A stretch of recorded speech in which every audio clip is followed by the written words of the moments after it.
Racikan berita. Memberikan perlindungan kepada Pak Charlie Chandra. Memang modusnya polisi ini baru melakukan tindakan kalau sudah nggak ada lawyer dan malam-malam, sudah mirip PKI aja, maka saya sebut sudah mirip PKI malam-malam gitu. Kalau PKI itu kan komunis wajar, ini polisi kok melakukan hal seperti PKI. Jadi polisi itu seperti apa sebenarnya? Dan hadir di tengah kita Bang Saidido yang juga sudah lama, setahun lebih mengadvokasi kezaliman PIK 2. Maka kita mintakan beliau agar kita paham peta kezaliman proyek PIK 2 ini di tanah Banten, bukan hanya yang terjadi terhadap Pak Charlie Chandra. Kepada Pak Saidido dipersilakan. Assalamualaikum warahmatullahi wabarakatuh. Hari ini tepat 1 tahun saya Gufron dengan PP Muhammadiyah menyatakan berada di garis terdepan untuk membela rakyat yang terzolimi. Hari ini pas 1 tahun tepat di kantor PP Muhammadiyah. Jadi saya pikir hanya jalan Allah aja yang menuntun. Bagi saya, Charlie Chandra adalah pahlawan.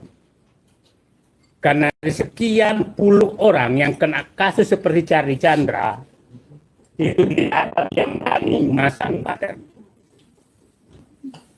3 hari sebelum Charlie Chandra ditangkap, dia bawa toko besar, etnis Chinese juga, dan orang kaya, jauh lebih kaya dari Charlie Chandra, yang tanahnya sedang digusur, dan kita mau bela.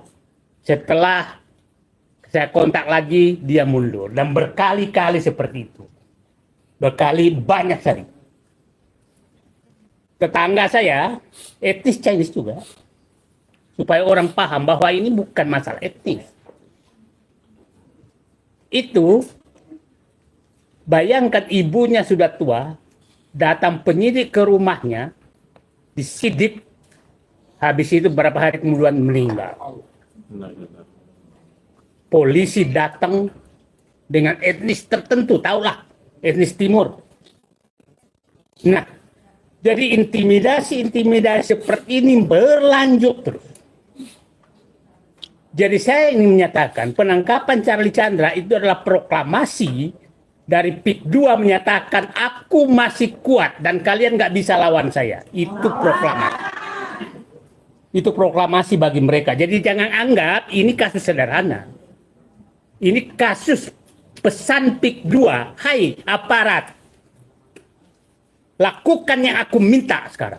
Saya pikir perintah itu datang dari aguan dan dilaksanakan. Karena mereka sekarang ini betul-betul ingin menunjukkan giginya bahwa Charlie Chandra saja yang pemberani, aku masih bisa hadapi. Dan ingat, penyidik yang muncul terus hanya satu.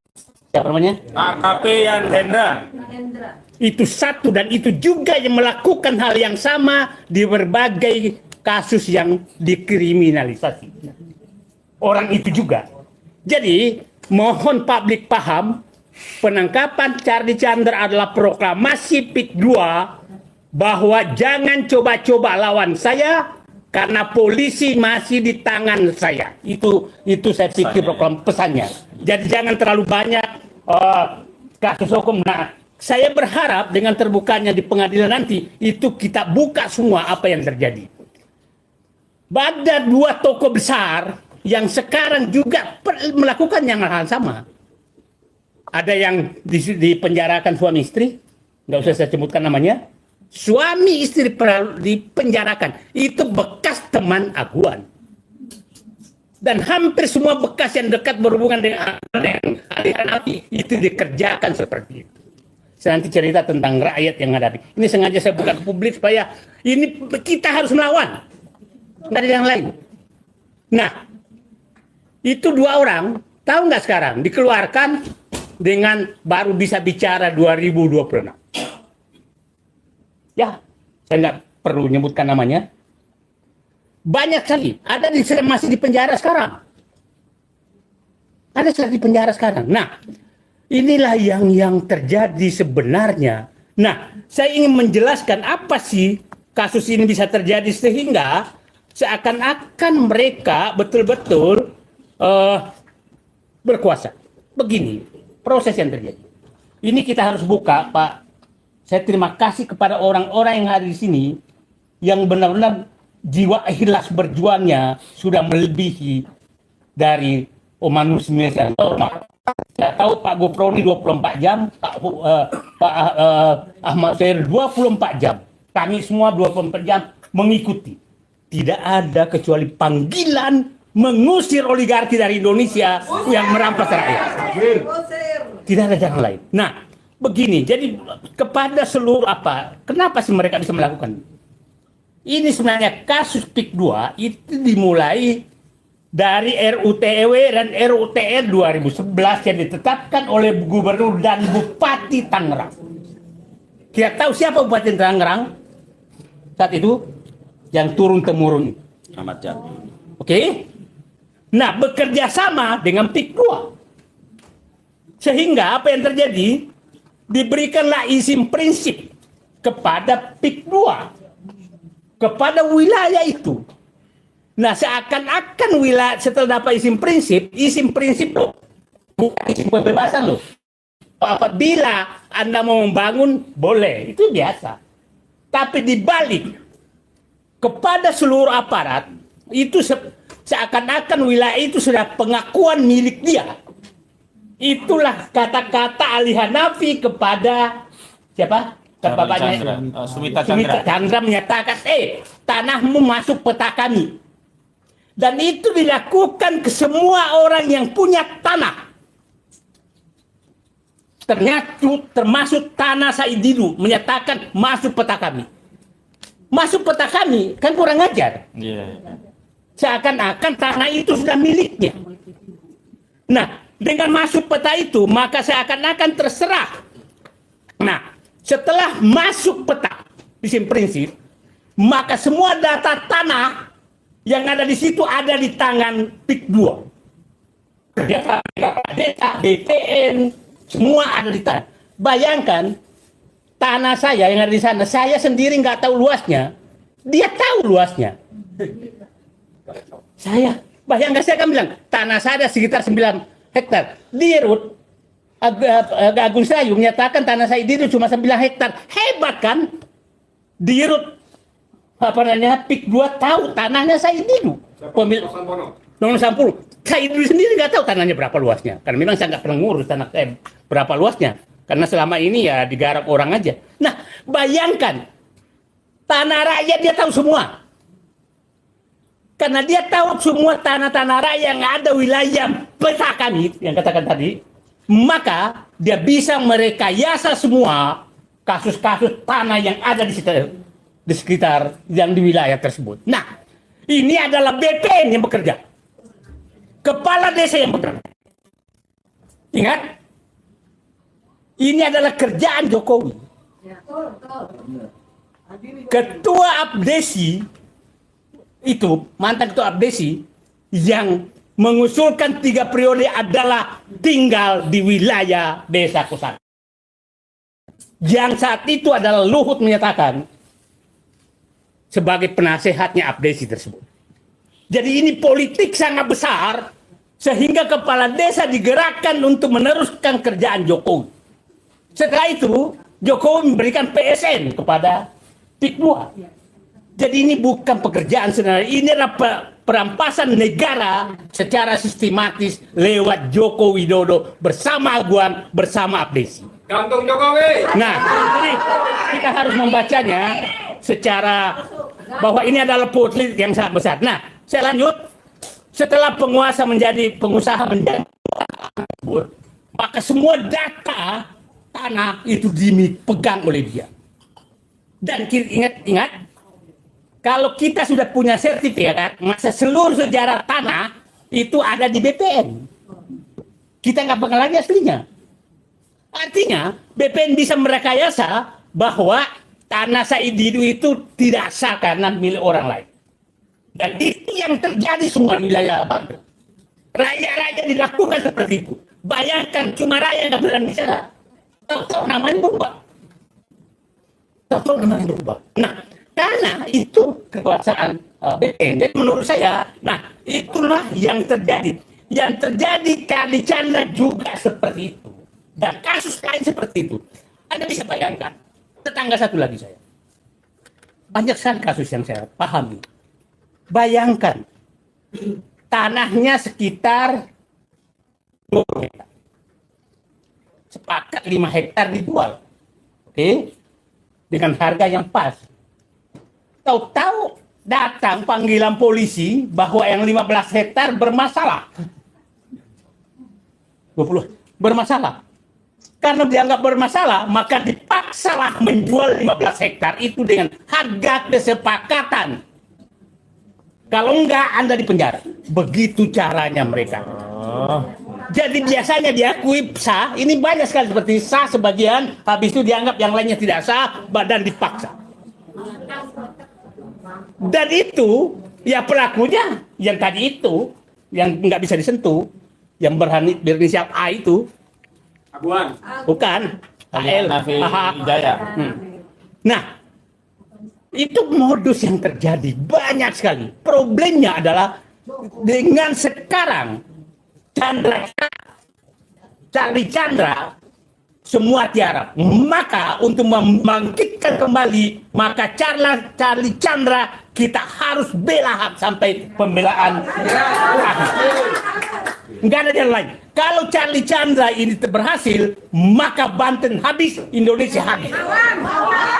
Seluruh modus ini dilakukan di seluruh Indonesia karena pelakunya adalah, mohon maaf, itu adalah aparat desa dan seluruh aparat BPN, aparat hukum itu melakukan hal yang sama di Marwali, di Makassar, di Surabaya, apalagi di Kalimantan, di Maluku, di Papua, itu terjadi semua. Jadi sebenarnya bangsa ini sedang dirampas oleh mereka. Tip 2 adalah puncak gunung es yang terjadi sekarang. Bayangkan sekarang, malam sekarang ini, masih tiap malam itu 11 kampung, karena 2 benteng sekarang, itu benteng bapak-bapak ini membela korban, dan benteng kampung, 11 kampung di 2 kecamatan, itu beronda setiap malam karena sedang terjadi penggusuran oleh PIK 2, oleh mereka.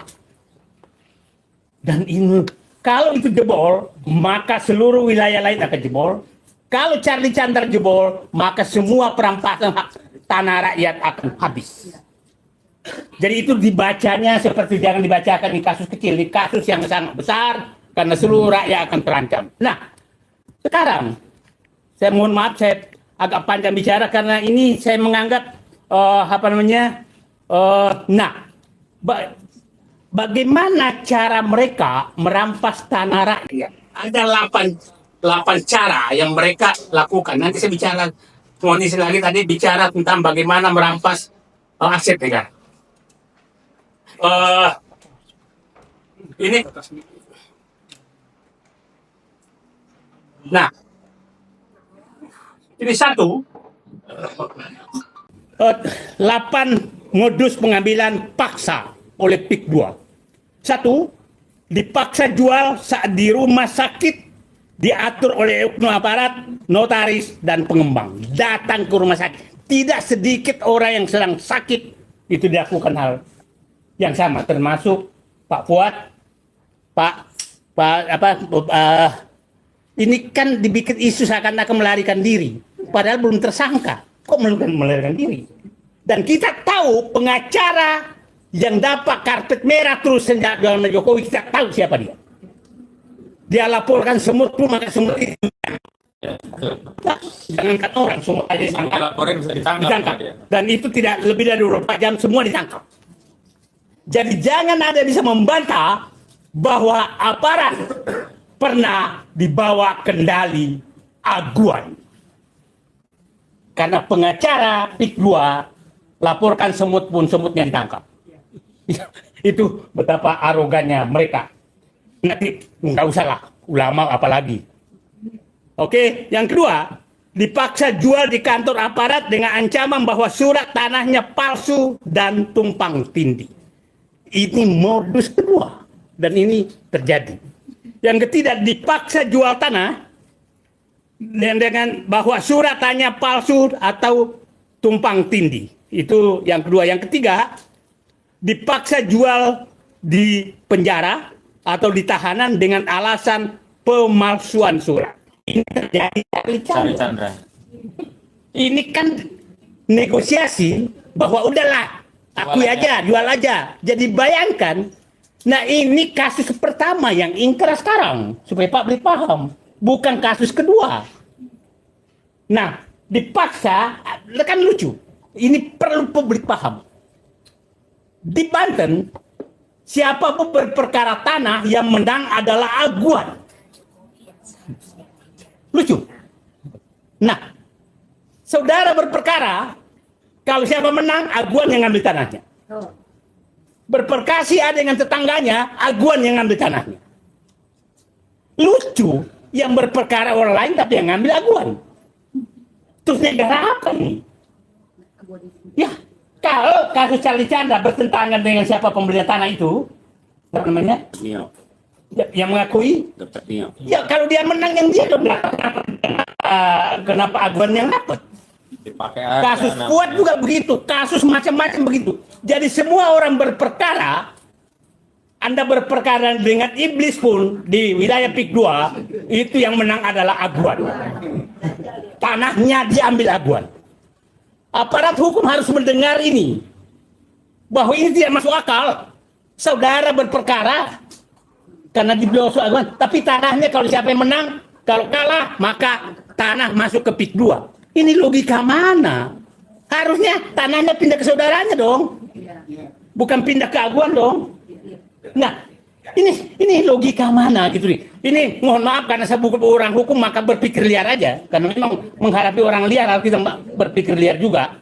Nah, jadi sekarang sebenarnya semua perkara tanah di PIK 2, apapun perkaranya itu yang menang aguan. Terus negara ini menghargai. Oke. Yang keempat, dipaksa jual di kantor pengembang dan disaksikan oleh aparat dengan ancaman bahwa ada masalah surat tanah. Ini kasus Chandra Charlie juga demikian, kasusnya seperti itu. Bayangkan Chandra Charlie Charlie Chandra datang ke kantor PIK 2, aparat polisi ada di sana. Polisi siapa itu? Ini ada di sana dan penyidiknya. Ini negara apa gitu loh. Nah, dipaksa oleh aparat desa dengan surat tanah tumpang tindih. Ini aparat desa, ingat di desa ya, di desa itu dirik yang banyak. Dan itu betul di tangan desa. Dan ingat, semua kepala desa di wilayah Banten itu sudah betul-betul ujung tombak daripada PIK 2. Nah, jadi ya tadi saya katakan, Ketua Abdesi Nasional itu yang mengusulkan Jokowi 3 periode. Itu deh kepala desa Kosambi. Dan siapa di belakangnya? Artinya negara ini memang Jokowi mau ngambil alih lewat aguan dengan menggunakan seluruh perangkat yang ada. Ketujuh, dipaksa jual dengan alasan harus dibebaskan karena PSN. Ini yang dipakai pada saat PSN, padahal PSN-nya hanya di 1.700 hektar, 50 hektar. Nah, ini yang dipakai. Yang ke-8 dipaksa jual dengan cara lahan diisolasi dan dibayar dengan harga yang sangat murah. Ini diisolasi, tanah saya saja, itu ada 1 hektar sawah saya nggak bisa lagi ditanami, karena irigasinya sudah ditutup oleh PIK 2. Hektaran tanah yang ada di wilayah itu yang nggak bisa ditanami lagi. Kampung-kampung diisolasi seperti itu. Nah, terus pertanyaan saya sekarang, Pak Sugeng Waras di sini, darah saya mendidih, Pak. Melihat melihat bahwa ada orang yang sangat istimewa yang tidak bisa disentuh oleh hukum dan dia bisa mengatur aparat hukum untuk merampok negara. Saya yakin Pak Presiden Prabowo seorang jenderal, mudah-mudahan darahnya juga mendidih dan selalu menyatakan saya rela mati bersama rakyat, dan saya dari awal menyatakan Pak Prabowo kalau mau mati bersama rakyat datanglah ke PIK 2 dan kita mati bersama. Terima kasih. Assalamualaikum warahmatullahi wabarakatuh.